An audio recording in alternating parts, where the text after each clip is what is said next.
May mga gabi talagang hindi mo malilimutan, kahit anong pilit mong ibaon sa limot, babalik at babalik ito sa isip mo.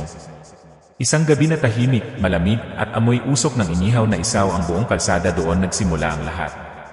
Sa isang maliit na bayan sa probinsya, kung saan ang ilaw ng poste ay madalas kumukurap at ang hangin ay laging may dalang bulong ng mga puno, may isang simpleng ihawan sa gilid ng kalsada. Hindi ito espesyal.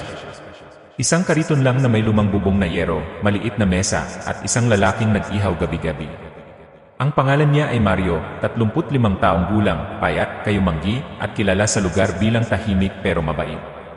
Sa loob ng maraming taon, isaw ang kanyang kabuhayan. At sa loob din ng maraming taon, wala naman siyang naging problema hanggang sa dumating siya. Tinawag nila siyang magandang suki ng isaw. Walang nakakaalam kung saan talaga siya galing. Basta isang gabi, bigla na lang siyang lumitaw.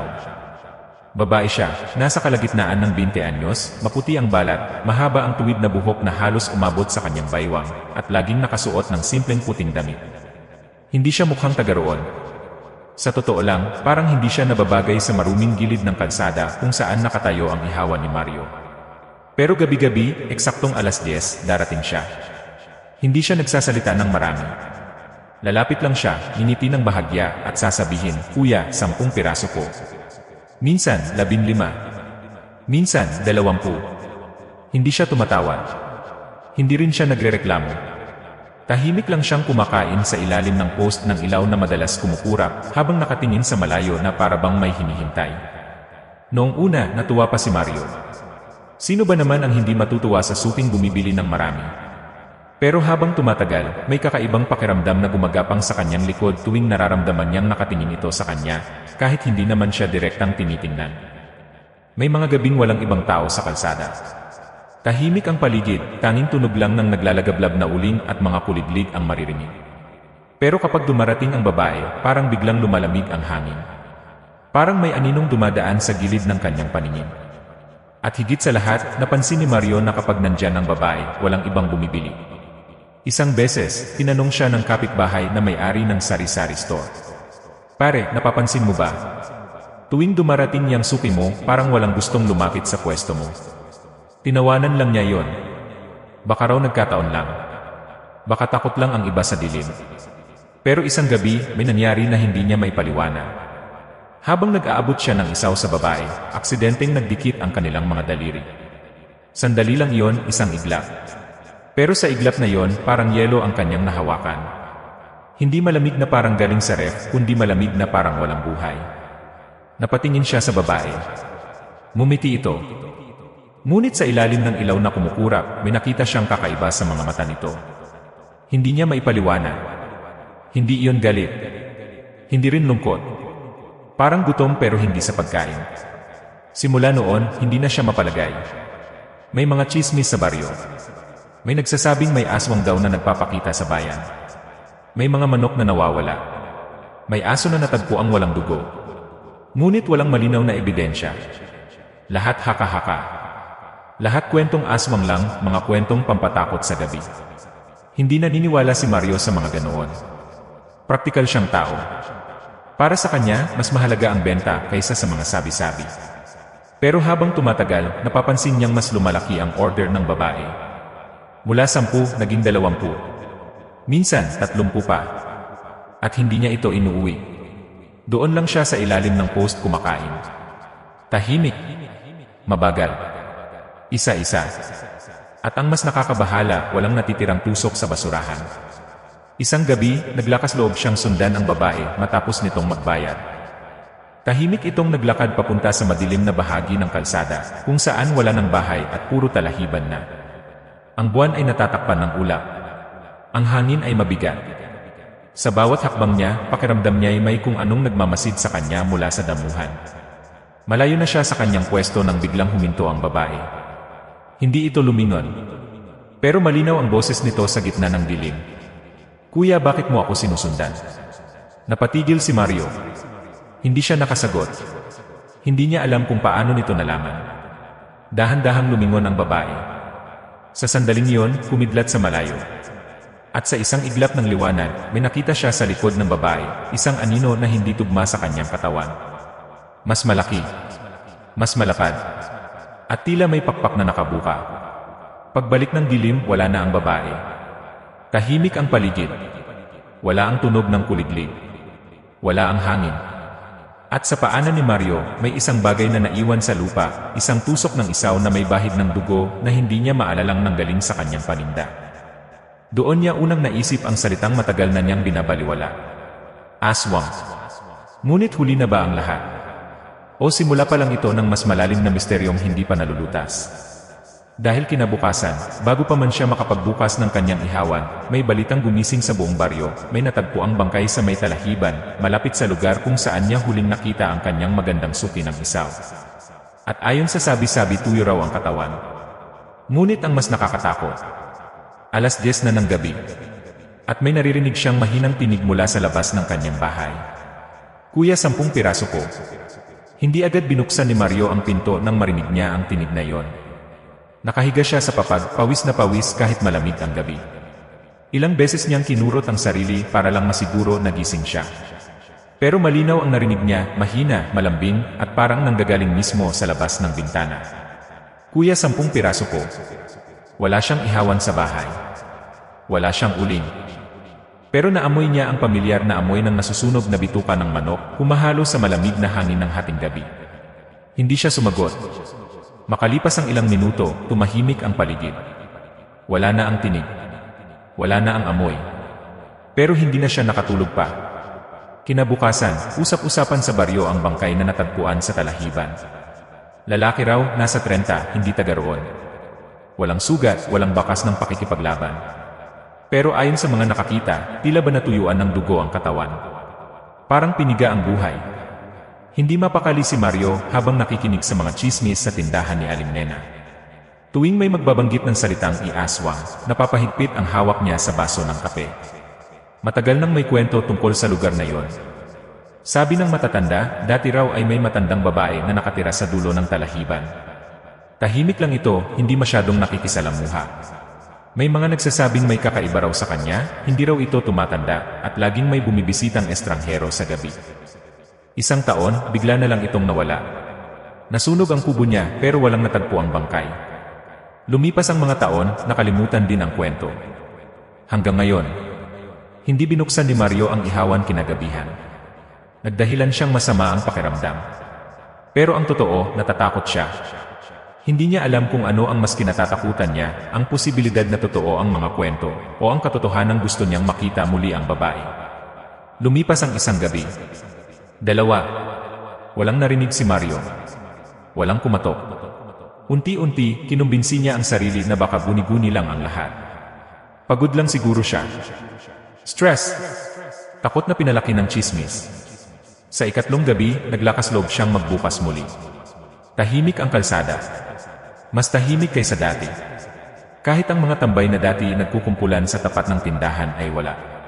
Sabi nila, mas mabuti ng maaga umuwi. 10:00. Eksakto. Kumura pang ilaw ng poste. At mula sa dulo ng kalsada, nakita niya ang pamilyar na figura. Naglalakad ang babae. Parehong puting damit. Parehong mahabang buhok. Pero ngayong gabi, mas maputla siya. Parang halos kasing kulay na ng buwan. Hindi alam ni Mario kung ano ang gagawin. Bahagya siyang napaatras. Huminto ang babae sa harap ng kariton. Kuya, mahina niyang sabi. Bakit hindi ka nagbukas kagabi? Hindi sumagot si Mario.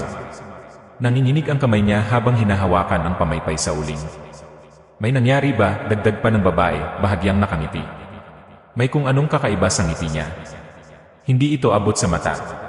At sa ilalim ng ilaw, napansin ni Mario na parang mas maitim ang paligid ng kanyang mga mata, parang kulang sa tulog. O kulang sa kung anuman ang bumubuhay sa tao. May balita kasi, nauutal niyang sagot. May natagpo ang patay sa talahiban. Saglit na tumahimik ang babae. Pagkatapos ay bahagyang tumawa. Hindi malakas. Hindi rin nakakatakot sa unang dinig. Pero may kakaibang himig, parang may 2 tinig na nagsasalita sa isang bibig. Maraming namamatay, kuya, sabi niya. Normal lang yon. Pero hindi normal yung ganon, giit ni Mario, kahit hindi niya alam kung saan nanggagaling ang lakas ng loob niya. Parang inubos. Sa unang pagkakataon, diretsahan siyang tiningnan ng babae. At doon niya nakita. Sa loob ng isang segundo, isang iglap lang, parang nag-iba ang hugis ng kanyang mga mata. Parang lumiit ang itim at ang puti naging mas malinaw. Parang hindi mata ng tao. Pagkurap niya, normal na ulit. Kuya, mahina nitong sabi, natatakot ka ba sa akin? Hindi siya agad nakasagot. Ang totoo. Pero may bahagi rin sa kanya na naawa. Dahil sa kabila ng lahat, may lungkot sa mga mata ng babae. Isang malalim na lungkot na hindi niya maipaliwanag. 10 piraso po, ulit nito. Tahimik siyang nag-abot ng isaw. Isa-isa, tulad ng dati. Habang kumakain ang babae sa ilalim ng poste, may napansin si Mario na hindi niya napansin noon. Walang anino ang babae sa lupa. May anino ang kariton. May anino ang poste. May anino siya. Pero ang babae, wala. Napapikit siya sandali. Pagmulat niya, nandoon pa rin. Kumakain. Tahimik. Maya-maya, may dumaan na lasing na lalaki sa kabilang kalsada. Hindi nito napansin ang babae. Dumaan ito na parang walang tao sa ilalim ng ilaw. Miss, gabi na, sigaw nito sa hangin, pero hindi sa kanya. Parang hindi siya nakikita ng iba. Nang gabing iyon, hindi na napigilan ni Mario ang sarili. Lumapit siya habang kumakain ang babae. Saan ka ba talaga nakatira? Tanong niya. Tumingala ito, bahagyang natigilan. Malapit lang, sagot niya. Sa lugar na hindi mo gustong puntahan. Sa talahiban ba? Ngumiti siya ulit. Mas malawak ngayon. Bahagyang sumilip ang mga ngipin, mapuputi, perpekto at tila mas matulis kaysa sa dapat. Curious ka ba, kuya? Hindi niya alam kung bakit, pero tumango siya.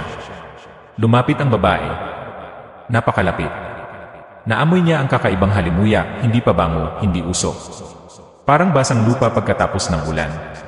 Kung sasama ka sa akin, bulong nito, malalaman mo ang sagot sa lahat. Biglang kumalabog ang dibdib ni Mario. Parang may dalawang tinig sa loob niya, isa na nagsasabing tumakbo, at isa na nagsasabing sundan siya. Sa di kalayuan, may kumaluskos sa talahiban. Hindi hangin. Hindi hayop. Parang may gumagapang. Unti-unting nagdilim ang paligid, kahit hindi pa nawawala ang ilaw ng poste. Parang may aninong bumabalot sa kanilang dalawa. At sa unang pagkakataon, napansin ni Mario na hindi lang isa ang anino sa likod ng babae. May isa pa. Mas malaki. Mas mataas. At tila nakamasid sa kanya. Hindi niya alam kung imahinasyon lang ba iyon o babala. Kuya, mahina ulit na tawag ng babae, sasama ka ba? Sa sandaling iyon, may narinig siyang sigaw mula sa dulo ng kalsada. Babae. Takot na takot. Napalingon siya. Pagbalik ng tingin niya sa harap, wala na ang babae. Wala ang plato.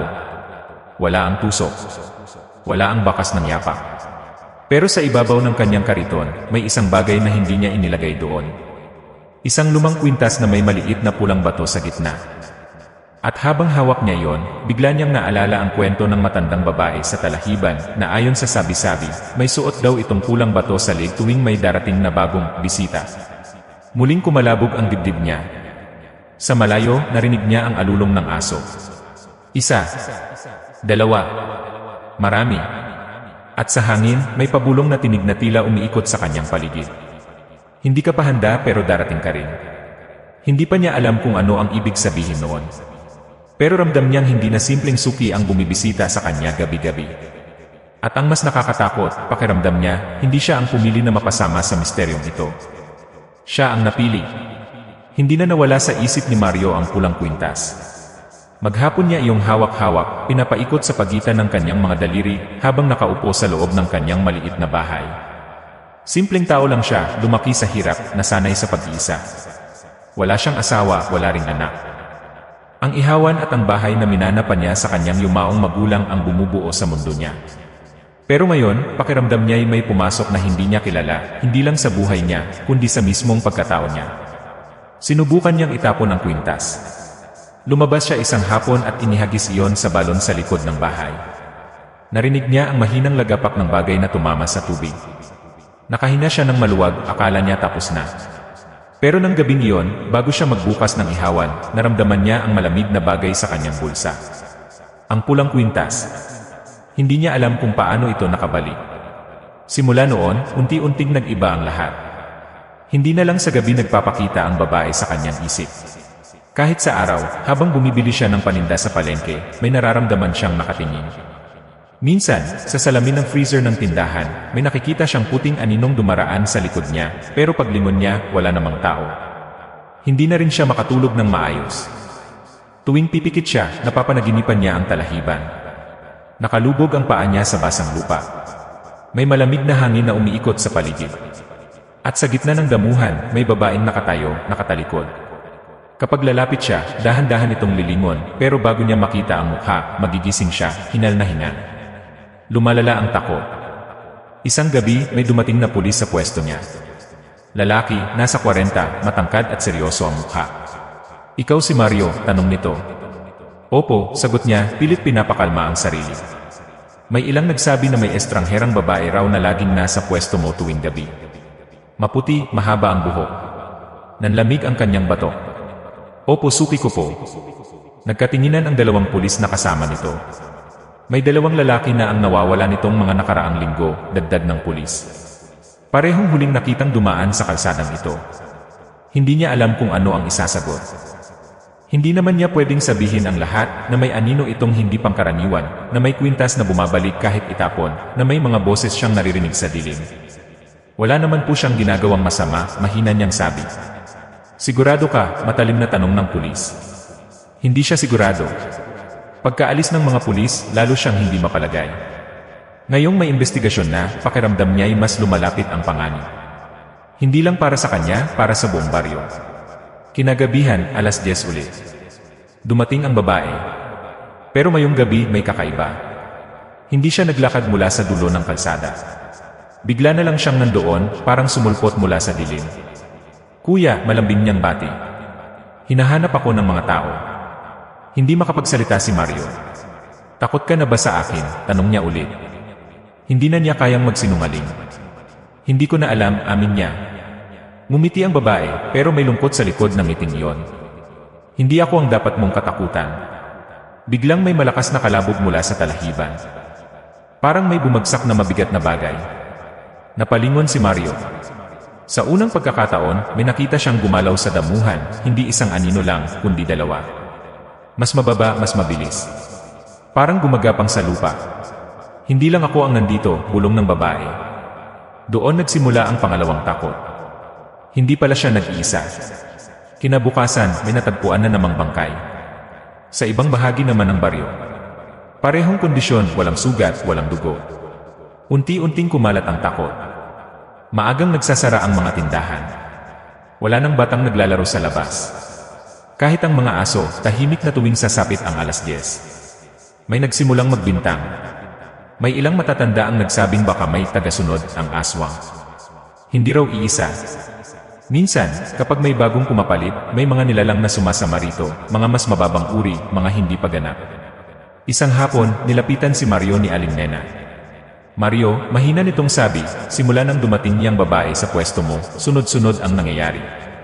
Parang may batong bumagsak sa kanyang sikmura. "Ano pong ibig niyong sabihin? Baka may koneksyon ka." Hindi siya nakasagot. Sa unang pagkakataon, pumasok sa isip niya ang posibilidad na baka siya ang dahilan. Na baka ang presensya niya, ang pagtanggap niya sa babae gabi-gabi, ang nagiging tulay para sa kung anong nasa dilim. Lumipas ang ilang gabi na hindi siya nagbukas ng ihawan. Pero hindi tumigil ang mga pangyayari. May kumakatok sa pinto niya tuwing 10:00. Mahina. Paulit-ulit. Hindi niya binubuksan. Minsan, may naririnig siyang naglalakad sa bubong. Mabagal. Mabigat. Isang gabi, hindi na niya kinaya. Binuksan niya ang pinto eksaktong 10:00. Walang tao. Pero sa lupa, may bakas ng paa, hindi pangkaraniwan. Parang mas mahaba ang daliri. Parang may matutulis na dulo. At sa dulo ng bakas, nakatayo ang babae. Hindi na siya nakangiti ngayon. "Hindi mo ako pwedeng iwasan, kuya," sabi niya. "Bakit ako?" halos pabulong niyang tanong. Saglit itong tumahimik. Pagkatapos ay dahan-dahang lumapit. "Dahil ikaw ang nakakita." Nakakita ng ano? Ngunit hindi siya sinagot. Sa likod ng babae, mula sa madilim na bahagi ng kalsada, may dalawang pares ng matang kumikislap sa dilim. Mababa sa lupa. Nakamasid. Biglang nag-iba ang ekspresyon ng babae, parang nag-aalala. Umalis ka rito, mabilis niyang sabi. Isara mo ang pinto. Hindi pa man siya makakilos, may mabilis na aninong dumaan sa gilid ng kanyang paningin. Parang may sumalpok sa post ng ilaw. Kumurap ito ng mabilis sa katuluyang namatay. Nabalot ng dilim ang paligid. Narinig niya ang mahinang umol, hindi tao, hindi hayop. Sa gitna ng kadiliman, ramdam niya ang presensya ng higit sa isa. Bigla siyang hinila ng babae paloob ng bahay at isinara ang pinto. Sa unang pagkakataon, naramdaman niya ang init ng kanyang kamay, hindi na yon malamig. Hindi sila dapat nakakalapit sa iyo, sabi nito, hingan. Sila, nanginginig niyang tanong. Hindi agad ito sumagot. Sa labas, may marahang pagkamot sa pinto. Isa, dalawa, tatlo. Parang may mga kuko. Unti-unting gumuhit ang manipis na linya sa kahoy na tila ba sinusubukang pasukin ang loob. Anong gusto nila, bulong ni Mario. Tumingin sa kanya ang babae.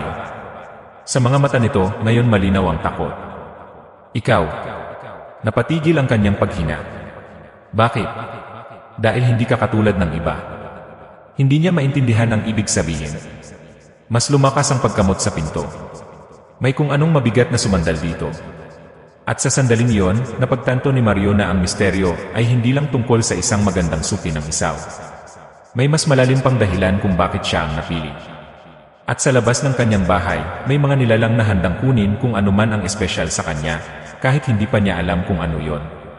Ang tanong ngayon, kakampi ba niya ang babaeng kinatatakutan niya? O isa rin ba ito sa mga naghihintay ng tamang oras para siya'y tuluyang angkinin ng dilim? Hindi na humina ang pagkamot sa pinto. Sa halip, mas naging mabagal at mas madiin, parang sinasadya nitong ipaalam na may naghihintay lang sa labas. Bawat guhit sa kahoy ay tunog ng kaba sa dibdib ni Mario. Ramdam niya ang panginginig ng sarili niyang mga tuhod habang nakatayo sa harap ng pinto, at sa unang pagkakataon sa buong buhay niya, pakiramdam niya ay masyado siyang maliit sa harap ng isang bagay na hindi niya maintindihan. Umalis ka na, pabulong niyang sabi sa babae. Kung ikaw ang dahilan nito, umalis ka na. Hindi siya umalis. Sa halip, mas humigpit ang hawak ng babae sa braso niya. Hindi na malamig ang kanyang palad. May init pero hindi yun normal na init ng tao. Parang may dumadaloy na kakaibang lakas mula sa kanya, hindi masakit pero mabigat sa pakiramdam. Huli na para tumakbo, sagot niya. Nararamdaman ka na nila. Anong ibig mong sabihin na nararamdaman? Halos mapasigaw si Mario pero pinigilan niya ang sarili. Baka marinig siya ng kung anumang nasa labas. Biglang may malakas na kalabo. Umuga ang pinto, parang may bumangga rito mula sa labas. Napaatras si Mario. Ang babae lang ang hindi kumilos. Sa kisame, may narinig siyang paglakad. Mabigat. Mabagal. Hindi tulad ng mga naunang yabag na parang hayop. Ito, parang may bigat ng tao, pero hindi rin eksaktong tao. Parang may sobrang timbang sa bawat hakbang. Napatingala si Mario. Hindi lang sila sa labas, mahina niyang sabi. Tumango ang babae. Sa sulok ng bahay, kung saan madalas nakapatong ang lumang aparador ng kanyang ina, may narinig siyang mahinang katok mula sa loob nito. Isa, dalawa, tatlo. Parang may nakakulong. Hindi na niya alam kung alin ang uunahin niyang bantayan, ang pinto, ang bubong, o ang aparador. Bakit ako? Ulit niyang tanong, mas desperado na ngayon. Ano bang meron sa akin? Sa wakas, nagsalita ang babae ng mas diretsyo. May dugo ka na hindi dapat narito. Hindi niya maintindihan. Anong dugo?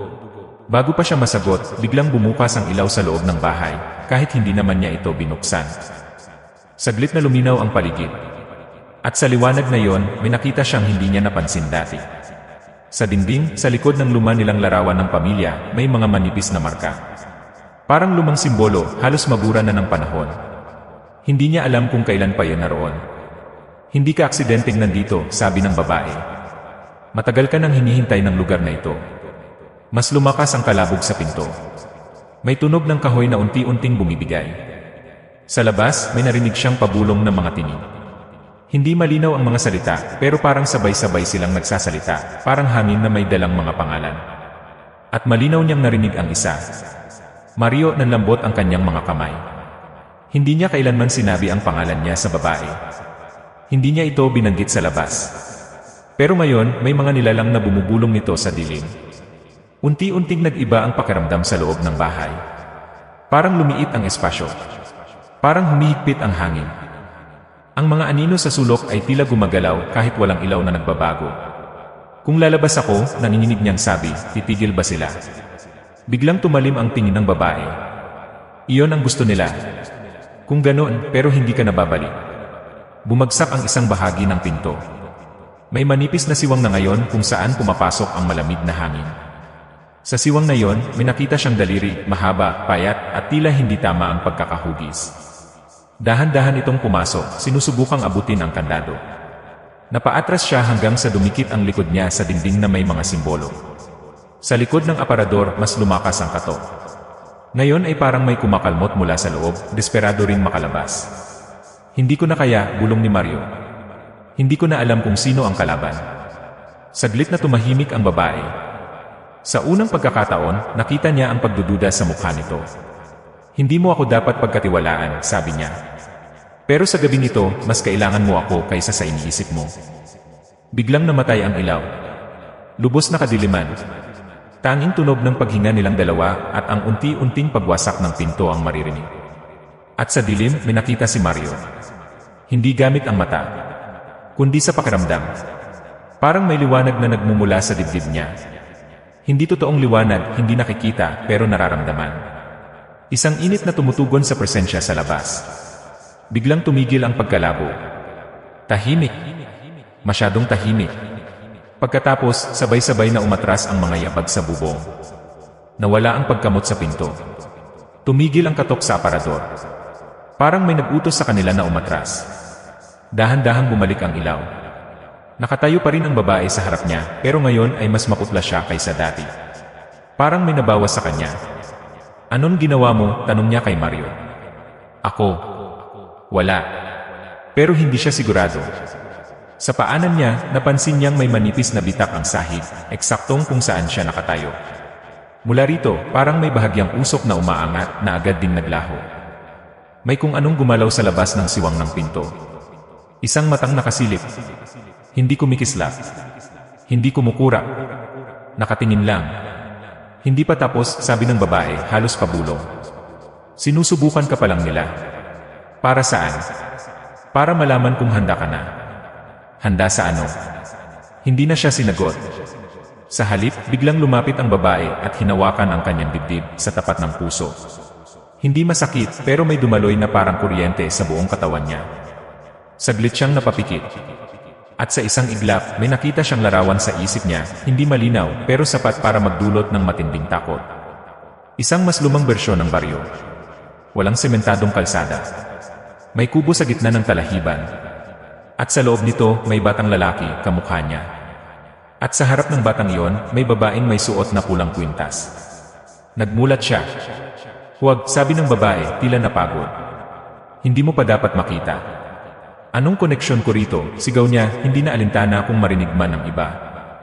Biglang may malakas na sigaw mula sa malayo, sa direksyon ng baryo. Tunog ng isang tao na natatakot. Napatingin silang dalawa sa isa't isa. Sinisimulan na nila, mahina niyang sabi. Sino sila? Bago pa siya masagot, tuluyang bumigay ang kalahati ng pinto. Bumukas ito ng malakas at pumasok ang malamig na hangin. Walang katawan na pumasok. Pero ang anino sa sahig ay dumami. Hindi tugma sa bilang ng mga tao sa loob. 1, 2, 3, 4. Lumapit ang mga anino kahit walang may-ari. Napaatras si Mario hanggang sa wala na siyang atrasan. Wala nang matatakbuhan. Wala nang matataguan. At sa gitna ng lumalapit na kadiliman, may isang katotohanang unti-unting sumisiksik sa isip niya, hindi siya biktima. Hindi rin siya basta saksi. May papel siya sa lahat ng ito. At kung hindi niya malalaman kung ano iyon sa lalong madaling panahon, baka hindi lang ang baryo ang tuluyang lamunin ng dilim, kundi siya mismo. Hindi gumalaw ang mga anino sa sahig, pero lumalapit sila. Hindi sila umaapak. Hindi sila gumagawa ng tunog. Pero malinaw sa mata ni Mario na unti-unti silang humahaba, gumagapang patungo sa kanya na parang mga daliring walang buto. Napahawak siya sa dibdib niya, doon sa bahagi kung saan hinawakan siya ng babae kanina. Mainit pa rin. Hindi normal na init, parang may kumikislap na bagay sa loob niya na hindi niya nakikita pero nararamdaman. Pigilan mo sila, sigaw niya sa babae. Ngunit iba ang nakita niya sa mukha nito ngayon. Hindi takot. Hindi pag-aalala. Kundi desisyon. Hindi ko na sila mapipigilan, mahina nitong sabi. Dahil hindi sila para sa akin. Kung hindi para sa'yo, para kanino? Diretso siyang tiningnan ng babae. Para sa'yo, Mario. Parang may sumabog sa tenga niya. Anong ibig mong sabihin? Biglang nag-iba ang hangin sa loob ng bahay. Hindi na ito malamig. Mas mabigat. Parang may malalim na hinga ang mismong lupa sa ilalim nila. Sa labas, may narinig siyang sigaw, pamilyar. Si Aling Nena. Mario. Mario, tulungan mo kami. Nanlaki ang mata niya. Gusto niyang tumakbo palabas. Pero sa pagbukas pa lang niya ng isang hakbang, biglang umakyat ang isa sa mga anino sa kanyang paa. Hindi ito pisikal na humawak pero ramdam niya ang bigat. Parang may kumakapit sa kanyang kaluluwa. Hindi ka na nila hinahabol, sabi ng babae. Tinatawag ka nila. Sino? Ang baryo. Hindi niya maintindihan. Bakit ako ang tinatawag? Dahan-dahang lumapit ang babae. Hindi na siya mukhang simpleng suki ng isaw. Mas seryoso ang kanyang mga mata ngayon, mas matanda ang tingin, mas malalim. Dahil hindi ito nagsimula sa akin, sabi niya. Nagsimula ito sa pamilya mo. Para siyang binuhusan ng malamig na tubig. Wala ng pamilya ko, mariin niyang sagot. Matagal na silang patay. Hindi lahat ng namamatay ay tuluyang nawawala. Parang bumigat ang paligid sa mga salitang iyon. Sa sulok ng bahay, kung saan naroon ang lumang aparador, bigla itong bumukas ng kusa. Hindi malakas, dahan-dahan, parang may nagbukas mula sa loob. At sa loob nito, nakita niya ang isang bagay na hindi niya alam na naroon. Isang lumang kahon. Kahong kahoy, may ukit na kapareho ng simbolong nasa dingding. Hindi mo ba naitanong sa sarili mo, sabi ng babae, kung bakit ikaw lang ang hindi naapektuhan ng presensya nila noon pa man? Noon pa man. Tumango siya. Bata ka pa lang, may mga nawawala na sa baryong ito. Mas madalang lang. Mas tahimik. At laging may isang batang hindi nila kayang lapitan. Nanlalamig ang mga palad ni Mario. May mga alaala siyang pilit iniiwasan, mga gabing nagigising siya dahil sa ingay sa bubong, pero hindi siya pinapayagang lumabas ng kanyang ina. Mga gabing may mga lalaking nag-uusat sa labas, may dalang ilaw at dasal. Hindi ko kasalanan yon, bulong niya, parang bata. Hindi, sagot ng babae. Pero ikaw ang susunod. Susunod sa ano? Sa isang iglap, nag-iba ang anyo ng paligid sa paningin niya. Hindi literal na nagbago ang bahay, pero parang may nakapatong na ibang mundo sa ibabaw nito. Sa mga sulok, may mga hugis na hindi niya mapangalanan. Sa bubong, may mga aninong hindi lang anino, parang may laman. At ngayon, dagdag ng babae, handa na sila. Para saan? Para ibalik kung ano ang sa kanila. Napailing siya. Wala akong kinuha. May kinuha ang ama mo. Tumigil ang mundo. Hindi na niya marinig ang sigaw sa labas. Hindi na niya maramdaman ang mga anino sa paa niya. Iisa lang ang salitang umalingaw-ngaw sa ulo niya. Ama. Patay na ang tatay ko, mahina niyang sabi. Hindi sa paraang alam mo. Parang may punit na tela sa loob ng isip niya. Unti-unting bumabalik ang mga alaala. Isang gabi ng malakas na ulan. Isang lalaking basang-basa na pumasok sa bahay nila. May hawak na maliit na balot. May dugo sa damit. May takot sa mata. Bantayan mo siya, narinig niyang bulong noon ng kanyang ama sa kanyang ina. Siya ang susi. Akala niya noon panaginip lang iyon. Anong ginawa niya? Halos hindi na lumabas ang boses niya. Tumingin ang babae sa kahon sa loob ng aparador. Binuksan niya ang isang bagay na hindi dapat binubuksan. Isang kasunduan na hindi para sa tao. Napaatras siya. Hindi ako naniniwala. Hindi mo kailangang maniwala, sagot niya. Nararamdaman mo na. Sa sandaling iyon, ang mga anino sa sahig ay biglang tumigil sa paggalaw. At sabay-sabay silang umatras. Hindi dahil umatras sila, kundi dahil may mas malaki pang anino ang lumitaw sa likod ni Mario. Hindi niya ito agad nakita. Pero naramdaman niya, isang presensya na hindi kagaya ng iba. Hindi gumagapang. Hindi nagtatago. Nakatingin. Dahan-dahan siyang lumingon. Sa dingding sa likod niya, ang sarili niyang anino ay hindi natugma sa galaw niya. Mas mataas ito.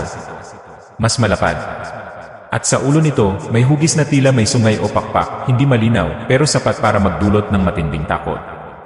Hindi sila ang may gusto sa'yo, bulong ng babae. Ikaw ang may gusto sa kanila. Ano, sigaw niya. Matagal ka nang tinatawag ng dugo mo. Parang may kumalabog sa dibdib niya mula sa loob. Isang malakas na tibok na hindi niya kontrolado.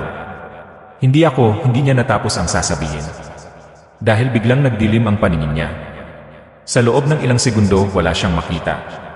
Pero may naririnig siya. Mga tinig. Hindi nagbabanta. Hindi galit. Kundi nag-aanyaya. Umuwi ka na, panahon na, buksan mo, nang bumalik ang paningin niya, nakaluhod na siya sa sahig. Ang kahon mula sa aparador ay nasa harap niya ngayon. Hindi niya alam kung paano ito napunta roon. Ang babae ay nakatayo sa likod niya, hindi na siya hinahawakan. Kapag binuksan mo yan, sabi niya, wala nang babalik. Kung hindi ko bubuksan, magpapatuloy ang pagkuha nila. Isa-isa. Hanggang maubos ang baryo. Parang may pumutok sa loob ng isip niya. Pinipilit mo akong pumili, galit at takot ang halong boses niya. Hindi ako ang pumipilit, sagot niya. Ang dugo mo. Sa labas, narinig niya ulit ang sigaw ni Aling Nena, ngayon ay mas mahina, parang malayo na. Gusto niyang tumakbo palabas. Gusto niyang isara ang kahon. Gusto niyang mawala na lang ang lahat. Pero habang nakaluhod siya roon, may isang malinaw na pakiramdam na unti-unting lumalakas sa loob niya, parang matagal na niya itong hinihintay. At doon siya mas natakot. Hindi sa mga anino. Hindi sa babae. Kundi sa posibilidad na bahagi siya ng lahat ng ito. Na baka hindi siya biktima. Na baka siya ang kulang na piraso. Unti-unti niyang inilapit ang kamay sa kahon. Nanginginig. Kapag binuksan ko ito, bulong niya, ano ang mangyayari sa akin? Hindi agad sumagot ang babae. Sa halip, lumuhod siya sa likod niya at marahang sinabi, malalaman mo kung sino ka talaga. Huminto ang paghinga ni Mario. At bago pa man niya tuluyang mahawakan ang takip ng kahon, may isang huling tanong na sumagi sa isip niya, kung siya ang susi. Ano ang pintong magbubukas? At kapag nagbukas iyon, may matitira pa bang Mario na nagtitinda ng isaw sa gilid ng kalsada? Ano ang gagawin mo kung ikaw ang nasa ganitong sitwasyon? Sa tingin mo ba makakaligtas ang pangunahing tauhan? O baka matagal na siyang bahagi ng dilim na kinatatakutan niya? Nanginginig ang kamay ni Mario habang nakalapat ang mga daliri niya sa takip ng kahon. Ramdam niya ang malamig na kahoy, pero mas ramdam niya ang pintig sa loob ng kanyang dibdib. Hindi na yon simpleng tibok ng puso. Parang may sumasagot mula sa loob ng kahon. Parang may kumakatok pabalik. Kapag binuksan mo yan, huling paalala ng babae sa likod niya, wala nang atrasan. Sa labas, may umalingaw-ngaw na sabay-sabay na bulong. Hindi na sila nagtatago. Hindi na sila kumakamot sa pinto. Parang naghihintay na lang ng hudya. Ipinit niya ang mata niya sandali. Naalala niya ang kanyang ama. Tahimik na lalaki.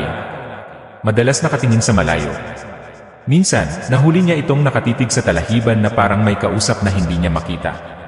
At isang gabi, bago ito tuluyang imamatay, ayon sa kwento ng kanyang ina, narinig niya itong nagsabi, hindi ko hahayaang kunin nila ang anak ko.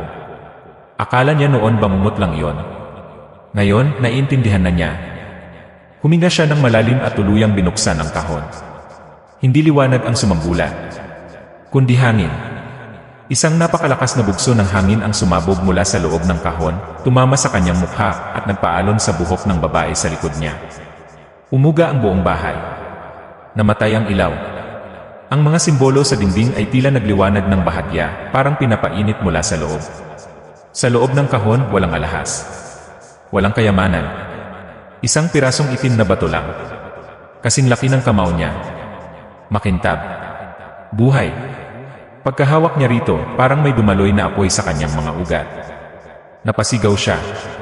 Hindi sa sakit, kundi sa biglaang pagpasok ng mga alaala na hindi kanya.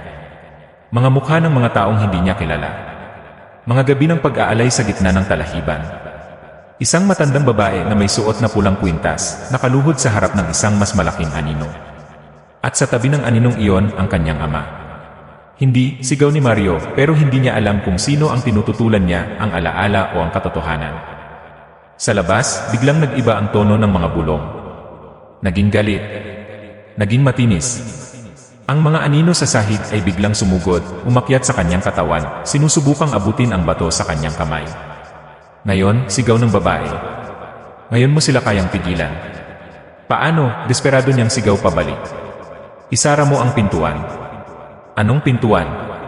Hindi siya sinagot. Pero sa likod ng kanyang isip, may nakita siyang imahe, isang malaking pintuan sa gitna ng kadiliman, yari sa anino at usok. Nakabukas ito, at mula roon nanggagaling ang mga presensyang gumagapang sa kanilang baryo. At ang bato sa kamay niya ang susi. Napayuko siya, pilit nilalabanan ang mga aninong umaakyat sa kanyang braso. Ramdam niya ang lamig, ang pagnanais nilang maagaw ang bagay na hawak niya. Hindi ako sasama sa inyo, sigaw niya, hindi sigurado kung kanino. Sa isang iglap, tumayo siya, hawak ang bato sa itaas ng kanyang ulo. Kung ito ang gusto nyo, ito ang kukunin nyo, sigaw niya. At buong lakas niya itong ibinagsak sa sahig. Sa pagbasag ng bato, hindi piraso ang tumalsik, kundi sigaw. Isang napakalakas, hindi makataong sigaw ang umalingaw sa buong baryo. Ang mga anino ay napaatras, napunit, parang usok na hinipan ng bagyo. Umuga ang lupa. Nabasag ang mga bintana ng bahay. Sa isip niya, nakita niyang unti-unting nagsasara ang pintuan sa kadiliman. Pilit itong binubuksan ng mga kamay na hindi buwang hugis, pero sa bawat bitak ng batong dinurog niya, mas lumiliit ang siwang. Mario, sigaw ng babae. Paglingon niya, nakita niyang unti-unti itong nagiging malinaw, parang usok na tinatangay ng hangin. Hindi na siya solid. Hindi na siya ganap na naroon. Anong nangyayari sa'yo? Sigaw niya. Ngumiti ang babae, hindi na misteryoso. Hindi na malamig. Malungkot. Bahagi ako ng pintuan, sabi niya. Tagabantay. At minsan pang akin. Nanlaki ang mata niya. Ginamit mo ako. Hindi, mahina niyang sagot. Pinili kita. Para isakripisyo ako. Para palayain ka. Sa huling pagkakataon, sumugod ang pinakamalaking anino mula sa pinto sa kanyang isip, isang hugis na mas mataas kaysa sa bahay, may pakpak na hindi buwang anyo. Diretso itong sumalpok sa kanya. Naramdaman niya ang pagkapunit ng hangin sa paligid niya. Naramdaman niya ang pag-ikot ng mundo. Pero hindi siya umatras. Sa halip, ibinaba niya ang natitirang bahagi ng bato at itinulak ito sa gitna ng anino. Hanggang dito na lang, sigaw niya. Sa isang huling pagsabog ng hangin at dilim, tuluyang nagsara ang pintuan. Tahimik. Walang bulong. Walang anino. Walang presensya. Bumagsak si Mario sa sahig, hinal na hinal. Ang bahay ay wasak ang pinto, basag ang bintana, pero wala nang aninong gumagalaw. Dahan-dahan siyang bumangon. Miss, tawag niya. Walang sumagot. Wala na ang babae. Wala na ang pulang kwintas. Wala na ang kahon. Parang walang nangyari maliban sa mga basag at gasgas sa paligid. Lumabas siya ng bahay habang papasikat ang araw. Sa baryo, may mga taong nagkukumpulan. May mga umiiyak, may mga nagdarasal. Pero walang bagong bangkay. Walang nawawala. Lumapit si Aling Nena sa kanya, luhaan pero buhay. Parang may nawala, sabi nito. Hindi ko may paliwanag. Parang may bigat na biglang gumaan.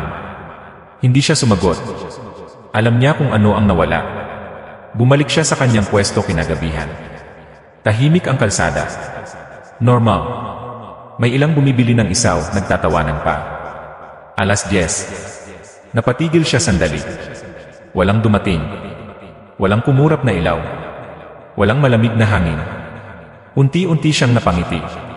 Akala niya tapos na.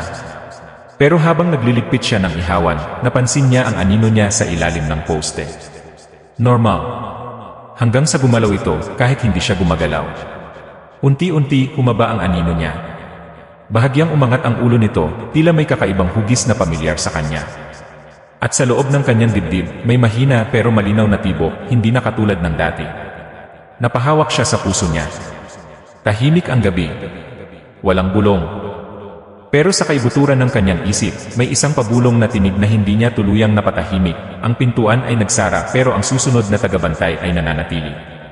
Dahan-dahan niyang itinaas ang ulo niya at tumingin sa dilim ng talahiban. Hindi na siya takot. At iyon ang mas nakakatakot. Dahil sa pagkakataong iyon, naintindihan niya ang huling twist ng lahat, hindi siya nakaligtas. Siya ang pumalit. Matapos ang gabing iyon, tahimik na ang baryo. Ang mga lumang bintana ay nag-iwan ng basag na salamin, ngunit wala nang kumakalabit sa pinto. Ang mga tao, bagaman may takot pa rin sa mata, ay dahan-dahang bumalik sa normal na ritmo, nagkukwentuhan sa kalsada, bumibili ng isaw sa gilid, naglalaro ang mga bata. Ngunit para kay Mario, walang normal. Hindi na siya katulad ng dati. Tuwing sisilip ang buwan sa pagitan ng mga ulap, ramdam niya ang init ng bato sa dibdib niya, hindi na yon pisikal, kundi espiritual. Bahagi na siya ng isang bagay na hindi maipaliwanag, at alam niya sa sarili niya na bawat gabing lumipas, may piraso sa kanya na nananatiling nakatanim sa dilim na iyon. Nagsimula siyang baguhin ang kanyang buhay, o kung ano ang maaaring ituring na pagbabago. Ang simpleng ihawan ng isaw ay nanatili, ngunit hindi na siya nagbibilang ng kita o nakikihalo sa karaniwang usapan sa palengke. Mas marami siyang oras na nakatutok sa paligid, nakikinig sa hangin, sa mga anino, sa mga bulong na pumapasok sa kanyang isip na parang alon. Ang mga taong nanatili sa baryo ay nakapansin ng kakaibang aura sa kanya, isang malamlam na liwanag sa kanyang mga mata na hindi mapaliwanag ng sinuman. Hindi nakikita ng iba ang anino sa kanyang likod, ang anino na kasing haba at kasing iba ng gabing iyon na nagbukas ng kahon, pero ramdam nila ang bigat ng kanyang presensya. Minsan, habang naglilinis ng ihawan, napatingin siya sa liwanag ng poste. Ang anino niya ay naglakad ng bahagya na hiwalay sa kanya, tahimik ngunit tila may sariling buhay. Huminto siya, napalingon sa paligid. Wala namang tao. Ngunit ang kislap sa ilalim ng poste ay parang isang paalala. Ang presensya niya ay hindi lamang para sa kanya. Siya na ang tagabantay, hindi lamang ng kahon, kundi ng hangganan sa pagitan ng mundo ng mga tao at mundo ng mga nilalang na hindi dapat makita. Sa mga susunod na gabi, si Mario ay nakakaranas ng panaginip at pangitain. Nakikita niya ang iba't ibang anino na nagmumula sa baryo, mga lumang mukha ng nawawalang tao, at ang babae na nagpakilala sa kanya bilang gabay. Sa panaginip, sinasabi ng babae, hindi mo na kailangan matakot. Ngunit huwag mong kalimutan. Kapag nagigising siya, ramdam niya ang kaunting malamig sa paligid, parang paalala na hindi pa tapos ang lahat. Hindi rin niya naibahagi ang buong kwento sa iba. Ang babaeng iyon, na noon ay tila misteryosong tagapamagitan, ay parang naglaho na mula sa kanyang mundo, at tanging alaala at pakiramdam ang naiwan.